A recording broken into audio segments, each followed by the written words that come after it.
Se o senhor pudesse estabelecer passos, 2, 3 passos, para que um casal permaneça com a sua família em Cristo, não é? E o que o senhor tem escutado e como tem aconselhado a realidade de casais de segunda união na igreja, como que eles podem viver uma fé e uma vida como um católico? São 2 perguntas aí. Vamos Sim. para a primeira. O conselho que eu daria, você falou até em passos para um casal, para uma família. Primeiro passo, coloque Deus em primeiro lugar. Buscar em primeiro lugar o reino de Deus e todo o resto vem por acréscimo. Coloque Deus em primeiro lugar. Outro texto que vem na minha cabeça. Não só de pão vive o homem, mas de toda palavra que sai da boca de Deus. Muito casamento está acabando, porque agora o trabalho ficou em primeiro lugar.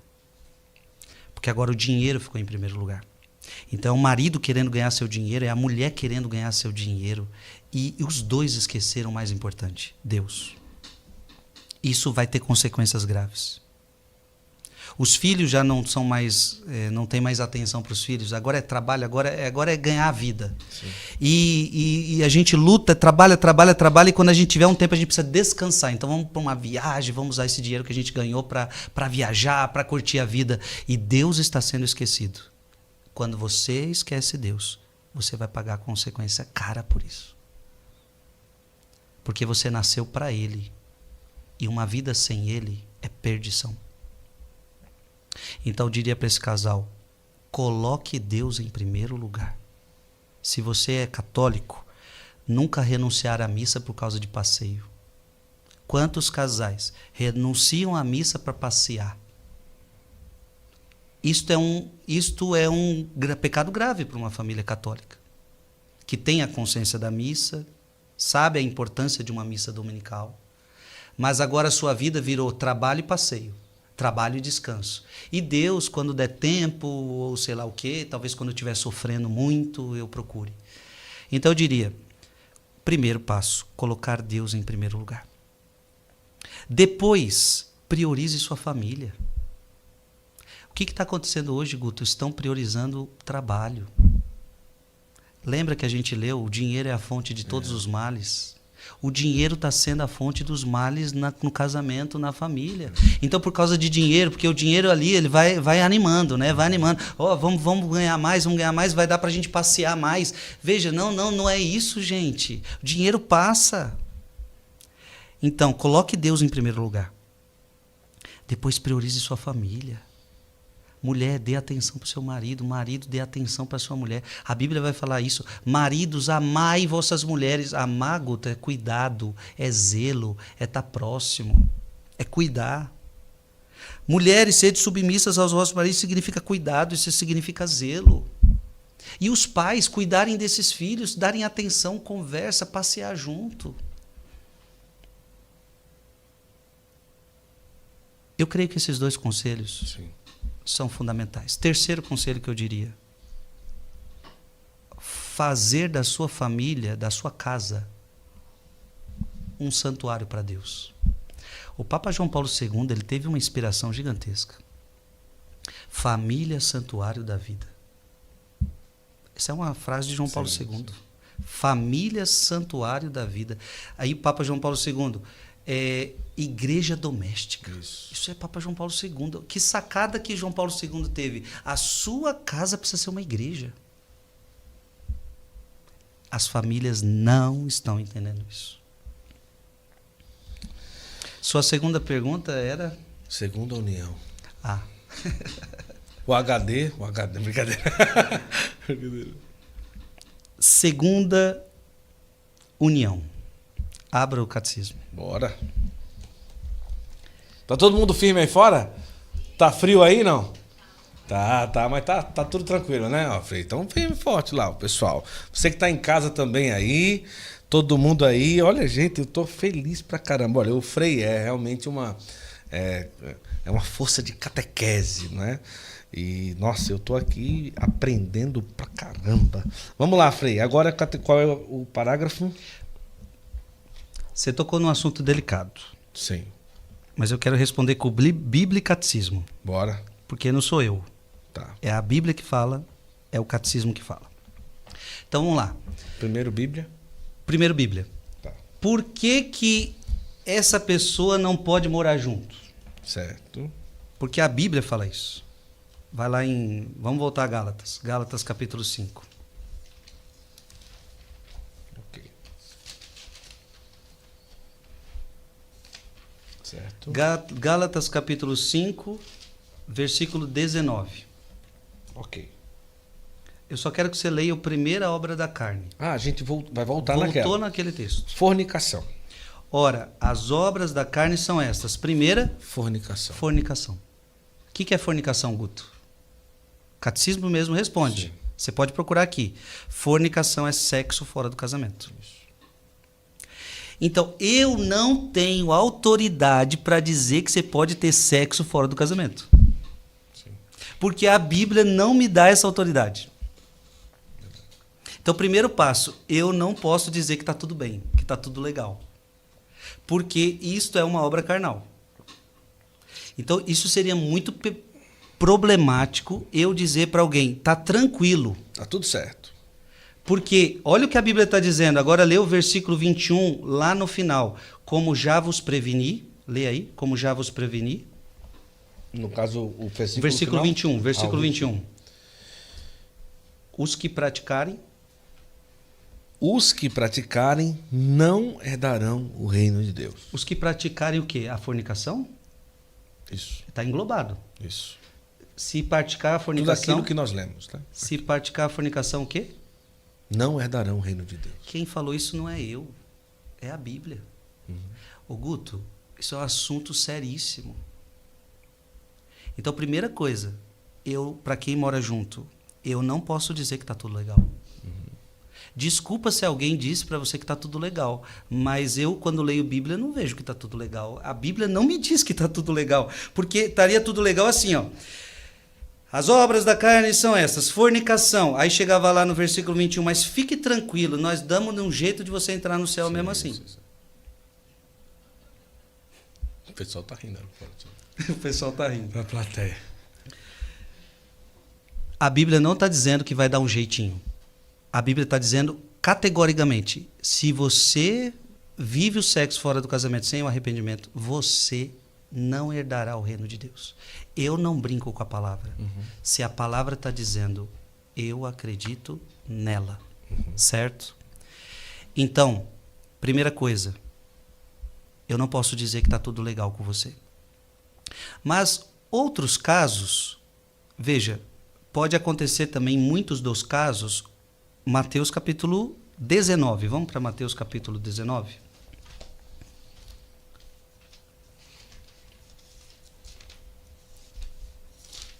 Ok. Versículo. Olha, porque o que está acontecendo, Guto? Nessa pergunta pode acontecer o seguinte: a pessoa estava namorando e começaram a morar junto. Certo. Certo? Então, muitas pessoas estão nessa situação. Nunca casaram na igreja.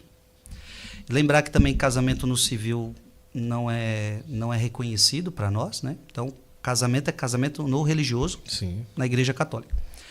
Então, pode acontecer que casais de namorados, vamos morar junto, e começaram... Aliás, a fornicação, muitos namorados estão enfiados, mesmo sem morar juntos. Noivos que estão vivendo a fornicação, mesmo sem morar junto.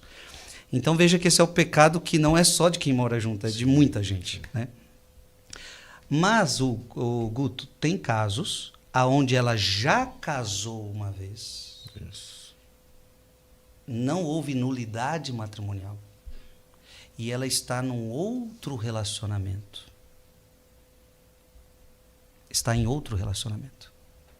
E aí, quem é que vai dar a palavra para essa pessoa? É Jesus. Agora, é interessante, porque eu li agora uma carta de Paulo, falando da fornicação. Mas agora não é Paulo que vai falar, agora é o próprio Cristo que assume para si. Ele assume o rojão. Inclusive, eu estou vendo um bispo ali, que é o Dom Henrique Soares. Sim. Uma das pregações que eu ouvi dele, ele dizia assim: se eu pudesse dar um conselho para Jesus, eu diria: homem, Não mexa com essas coisas, não. Diante do que eu vou ler agora, né? Diante do que eu vou ler agora. Sim. Mexa com isso, não. Isso aí vai dar problema demais. Deixa o povo casar à vontade. Deixa o povo fazer o que eles quiserem. Não mexa com isso, não. Vai dar problema demais para você. Se ele pudesse aconselhar Jesus, ele dizia: eu aconselharia nesse sentido. Porque o que Jesus vai falar agora é, de fato, é muito sério, é muito fechada a situação. Aí, leia. Versículo 19, capítulo 19, versículo 3. 3. Os fariseus vieram perguntar-lhe para pô-lo à prova: é permitido a um homem rejeitar sua mulher por um motivo qualquer? Motivo qualquer. Não estou gostando de você, não tá legal isso daqui, eu não sinto mais nada por você. Antigamente eu sentia, eu não estou sentindo mais nada por você. Sei lá, eu posso inventar aqui vários motivos. Pode despedir, pode abandonar o casamento? Respondeu-lhe Jesus: não lestes que o Criador no começo fez o homem e a mulher e disse: por isso, o homem deixará seu pai e sua mãe e se unirá à sua mulher, e os dois formarão uma só carne. Olha que bonito. Nós lemos Gênesis agora, Guto. Jesus volta ao Gênesis. Esse é o desejo de Deus. Isso daí não é o desejo de Deus. Segue. Assim, já não são dois, mas uma só carne. Portanto, não separe o homem o que Deus uniu. Jesus está definindo. Não separe o homem o que Deus uniu. Então, há situações em onde a pessoa começa a morar junto por causa do namorado, aquela coisa toda, noivo começou a morar junto, mas há também muita gente morando junto por causa que está num segundo relacionamento. Sim. Só que tem um problema grave aqui. Jesus disse que o teu primeiro casamento não pode ser separado por homem nenhum. Segue o texto. Disseram-lhe eles: por que então Moisés ordenou dar um documento de divórcio à mulher ou rejeitá-la? Aí eles apelam para Moisés. Moisés deu a certidão de divórcio. Aí Jesus explica. Jesus respondeu-lhes: é por causa da dureza de vosso coração que Moisés havia tolerado. Tolerado. Numa época onde as mulheres estavam sendo espancadas dentro de casa, onde muita coisa podia estar acontecendo, a única forma de libertar essa mulher disso era dando-lhe a certidão de divórcio. Tolerado. Mas aí Jesus fala: havia tolerado o repúdio das mulheres, mas no começo não foi assim. Não foi assim, não é da vontade de Deus. Agora Jesus fala: agora quem é maior do que Moisés? Sim. Ora, eu vos declaro que todo aquele que rejeita sua mulher, exceto no caso de matrimônio falso, e desposa uma outra, aí Jesus está comete falando, adultério. se você separou e desposou uma outra, o que ele falou aí? Comete adultério. Aí Jesus começa a dar nome aos bois. Você está em adultério. Segue o texto. E aquele que desposa uma mulher rejeitada, comete também adultério. Tá. O Guto, respondendo a pergunta, o que eu digo para quem está morando junto? A situação não está boa, espiritualmente falando. Então, o que eu digo em todas as minhas pregações, e para qualquer pessoa que eu converse, para a sua situação tem jeito. Só que agora, Guto, eu não posso dar uma regra que se aplica a todos, porque cada caso é um caso. Então, vamos olhar caso por caso e vamos resolver. Frei, tem como resolver todos os casos? Tem. Todos os casos dá para sair do pecado e vir para a graça. Alguns casos vai ter que casar, alguns casos nulidade matrimonial. Cada caso dá para resolver de um jeito. Então, eu digo para esses casais: o que não pode é achar que está tudo legal e vão viver assim, deixa a vida me levar, a vida leva eu. Eu, como padre, sou aquele que nas minhas pregações motiva as pessoas a resolverem sua vida com Deus. Guto, em todos os meus anos de sacerdócio, o testemunho que eu mais escuto é de gente que resolveu esse problema. Esse é o testemunho campeão que eu recebo. As pessoas, eu vou cumprimentá-las, elas falam: Frei, casei o ano passado. Frei, casei mês passado por causa das suas pregações. Casei o mês passado por causa disso, por causa daquilo. Eu lembro de uma vez que fui numa paróquia e falei sobre essa situação de morar junto. A homilia inteira acabou indo para esse sentido. Terminou a missa, o padre disse para mim: Frei, eu acho que você vai esvaziar a minha igreja. Porque aqui você não tem noção. Muita gente está nessa situação e eu acho que não vai ficar legal. Falei, padre, eu não pude negar a verdade, eu preguei. E o evangelho do dia falava disso. Não é que eu quis e forcei a barra. O evangelho falava disso. Voltei lá no outro ano, aquele mesmo sacerdote disse, Frei, você lembra aquela missa? Mais de 30 pessoas casaram aquele ano. Foi o recorde na minha paróquia, graças àquela pregação. O que eu quero dizer, Guto, com isso?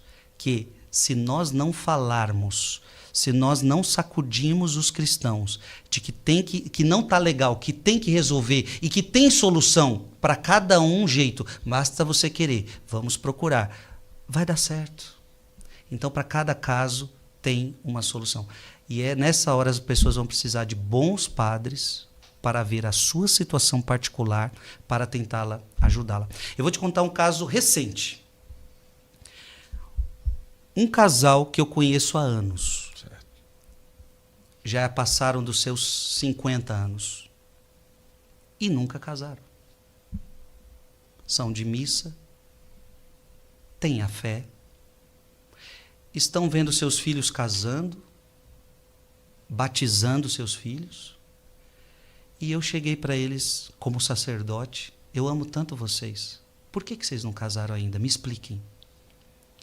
Eu percebi, Guto, que eles nunca casaram porque são bem tranquilos na vida. Aquele casal que, sabe, não tem nada que o impeça. Eu percebi, o que impede vocês de casar? Nada. Só que é um tipo de pessoa que precisa de alguém para cutucar e levar. Sim. Eu disse para eles assim, vocês querem ficar para sempre juntos? Claro, nós queremos ficar para sempre juntos. A gente se ama, é um casal bonito. Se a gente ajudar vocês a casar, vocês casam? Claro. Ou seja, nada impedia eles. Eles só são um tipo de pessoa que precisa que alguém os ajude. E se alguém ajudar, eles casam. Verdade. Alguém ajude nesse sentido, de ir lá na igreja, fazer os documentos, pegar toda coisa, porque eles acham que isso é muito difícil, que eles não sabem fazer. Então, são vários os casos. Nós não podemos, então, condenar as pessoas nesse sentido. E eu quero que essa minha palavra não seja condenação para ninguém. Simplesmente uma verdade que não pode ser ignorada e mostrar para essa pessoa, vamos mexer nisso, vamos melhorar essa situação, vamos resolver isso, porque tem jeito para você. Eu só dei entrada na nulidade do meu matrimônio graças à quaresma durante a pandemia. O Frei me fez ver que Deus me ama e que mesmo estando junto, Ele me aceita. E assim eu dei esse passo. A Gabriela mandou aqui o testemunho. Olha aí, o testemunho. Portugal, ela? De Portugal. Ela mandou hoje dizendo que a carta saiu. E a carta saiu. Olha aí. Olha, você agora trouxe um testemunho que comprova tudo que eu falei. Porque alguém cutucou, entendeu, Guto? Isso. Se você ficar falando, não, tá tudo bem, tá tudo legal, a pessoa não resolve. Estou indo agora para o Maranhão. Fábio e Erlon também conseguiram a nulidade e agora vão casar também. Agora, um outro conselho que eu não posso deixar de dar. Mesmo sem a situação resolvida, continue indo nas missas, continue participando da sua paróquia. Agora, por isso que eu pedi para você abrir o catecismo, quase que eu esqueço. Isso. Olha o que está escrito aí no parágrafo 1650. O que está escrito aí? 1650. Vamos lá. Está aqui, 1650. Chegou. Vamos lá. Posso ler? 1650, ok? Vamos ler esse. Não, mas se o senhor quiser... Não, pode ser esse. Pode ser esse, depois eu vou ler outro. São numerosos hoje em muitos países os católicos que recorrem ao divórcio, segundo as leis civis, e que contraem civilmente nova união. A Igreja, por fidelidade à palavra de Jesus Cristo... Olha que bonito. Por fidelidade à palavra de Jesus Cristo, que a gente acabou de ler. Quem despede a sua mulher e se casa com outra, comete adultério contra a primeira. E se uma mulher despede seu marido e se casa com outro, comete adultério também. A gente acabou de ler, né, Fê? Isso. Afirma que não pode, a Igreja afirma que não pode reconhecer como válida uma nova união. Tá vendo? É a Igreja. Se o primeiro casamento foi válido. Você tá vendo? É a Igreja, não é a palavra do Frei Gilson. Tem gente que acha que é eu que estou inventando essas modas. É a Igreja.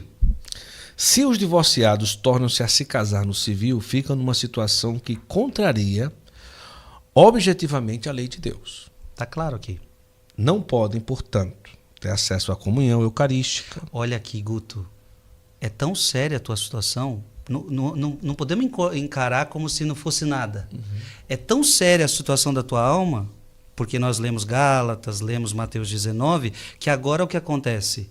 Não podem, portanto, ter acesso à comunhão eucarística. Isso aqui é doutrina da Igreja Católica, está no catecismo. Segue o texto. Enquanto perdurar essa situação. Veja, não é que a igreja está te excluindo. Enquanto perdurar essa situação. Por isso que o Frei sacode. Vamos resolver, vamos dar um jeito, vamos para cima. Essa mulher, resolveu a vida dela. Gente, quantos casos? Todos, repito, todos os casos têm solução. Todos. Todos. Só que eu só não posso falar aqui a solução porque cada caso é um caso. Segue o texto. Pela mesma razão, não podem exercer certas responsabilidades eclesiais. Claro, porque isso é um contratestemunho. Algumas coisas na igreja não vão poder ser exercidas. Sim. Por exemplo, ministro da comunhão. Como é que você vai ser ministro se nem você está comungando? Isso é incoerente, entendeu? Sim.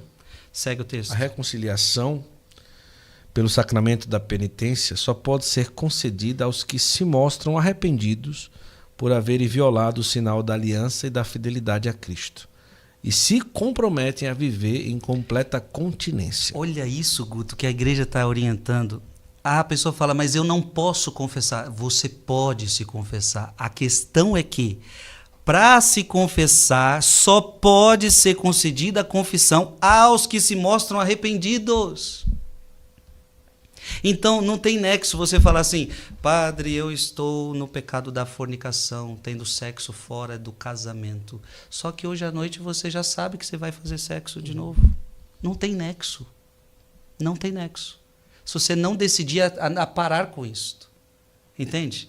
Sim. Então não é que não pode, é porque você precisa estar preparado, você precisa entrar nesse processo. Olha que bonito.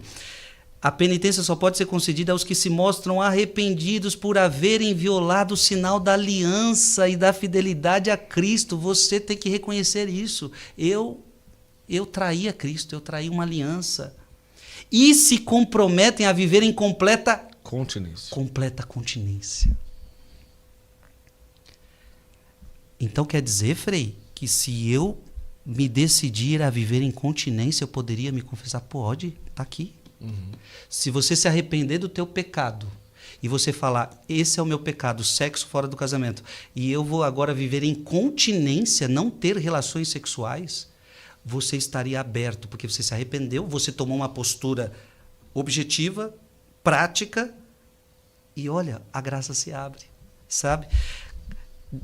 Esse é um assunto tão delicado, mas eu estou falando, eu queria que todo mundo que estivesse me entendendo, que é muito com muito amor, com muito carinho, não é com julgamento. Ninguém está falando aqui, vai para lá, você tem que ser expulso da igreja, seu infeliz, seu pecador. Não, pelo amor de Deus, é o contrário. Tem jeito para você, vamos resolver sua situação. Procure um padre bom para te aconselhar, para ver qual é o caminho para você. Mas que essa situação não está boa, não está. É Sim. Só isso que tem que ficar claro. Porque é isso que eu tento instigar, o Guto, nas pessoas. Tem gente que, se deixar, o diabo quer que viva assim. Uhum. Tá bom assim, não mexe isso aí não. Isso aí dá pano pra manga. Isso aí deixa do jeito que tá. Não. Tem coisas na vida que dá para deixar do jeito que tá. Se até aquele cano que tá vazando na sua cozinha tá atrapalhando vocês, e o marido às vezes fala, não, deixa do jeito que tá, vamos levando a vida. Se até isso incomoda, imagina uma situação espiritual que não pode deixar do jeito que está. Ela tem que ser resolvida. E a questão, Guto, é que tem conserto. Sim. A gente não está falando de uma coisa que essa pessoa está condenada ao inferno, não tem solução. Todos os casos têm jeito. Todos.